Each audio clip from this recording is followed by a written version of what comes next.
Sorry, we're closing up.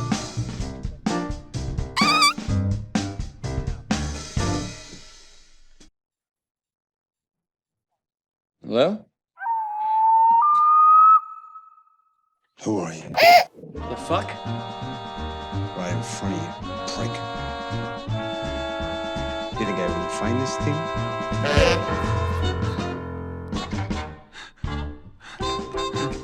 Huey.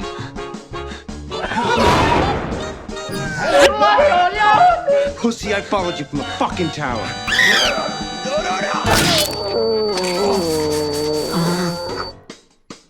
Who's that guy you were with? In the car?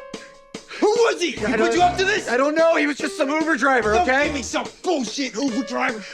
This nigga a fucking idiot. Why'd you put in the bug? Please, no, please.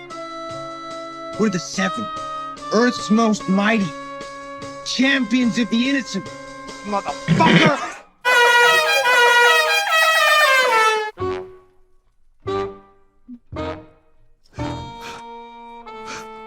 Sorry about this. You should fuck off, Huey.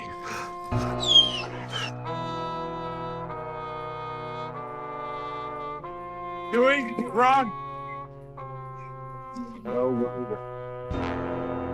That ain't the invisible kind.